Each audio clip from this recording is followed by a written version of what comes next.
नासिक में हुए दर्दनाक हादसे ने पूरे राज्य को झकझोर कर रख दिया है। इस घटना पर मुख्यमंत्री देवेंद्र फडणवीस ने गहरा दुख व्यक्त किया है। प्रशासन की शुरुआती जांच में हादसे की एक बड़ी वजह सामने आई है। बताया जा रहा है कि कुएं की सुरक्षा दीवार बेहद छोटी थी, जिस कारण वाहन अनियंत्रित होकर सीधे अंदर जा गिरा।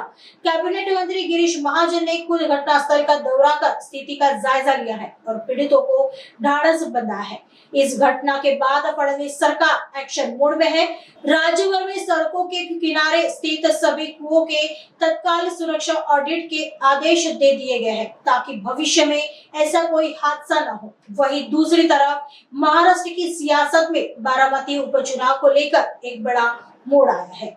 ही सगळी लहान मुलं आणि काही मुलांची आई वगैरे असं ज्या गाडीमध्ये होते, ती गाडी विहिरीमध्ये त्या ठिकाणी पडली। आपले आपत्ती व्यवस्थापन मंत्री गिरीश महाजन यांनी त्या स्पॉटवरून माझ्याशी चर्चा केली आणि तिथली परिस्थिती देखील सांगितली।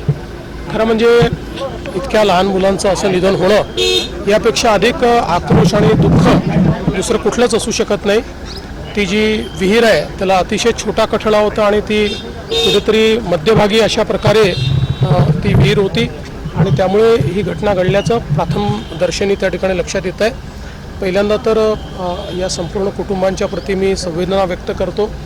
आपण त्या कुटुंबांना मदत देखील घोषित केलेली आहे, पण त्यासोबत आपण एक अशा पद्धतीनं देखील सूचना दिलेल्या आहेत की रस्त्याच्या मध्ये अशा प्रकारच्या विहिरी ज्या आहेत किंवा असं कुठे जिथे रहदारी आहे अशा ठिकाणी तर तात्काळ त्याचं एक प्रकारे ऑडिट करून आणि त्याला त्याची तिथे आवश्यकता आहे का किंवा त्याला काय उपाययोजना करता येतील। कारण इथे असं लक्षात आलं की भिंत होती पण ती छोटी होती, ती कदाचित मोठी असती तर एखाद वेळेस ते वाचू देखील शकले असते। त्यामुळे तात्काळ या संदर्भातली कारवाई करण्याचे आदेश देखील आपण दिले आहेत। पण ही घटना प्रचंड सर्वांना वेदना देणारी अशा प्रकारची घटना आहे। सुनील पवार यांनी उद्धव ठाकरे यांना फोन केला, बारामतीमध्ये पाठिंबा देण्याची मागणी केलेली आहे। मला असं वाटतं की सर्वच पक्षांनी सुनेत्राताईंना पाठिंबा दिला पाहिजे।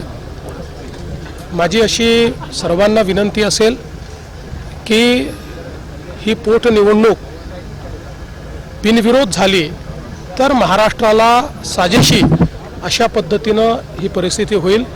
यापूर्वीही अनेक वेळा महाराष्ट्राने बिनविरोध पोटनिवडणुका केलेल्या आहेत। मला आठवतं की ज्यावेळेस आर आबांचं दुःखद निधन झालं होतं त्याही वेळेस आपण जी काही पोटनिवडणूक आहे ती त्या ठिकाणी भाजपने आम्ही ठरवलं होतं की आम्ही लढणार नाही आणि आपण ती बिनविरोध केली होती।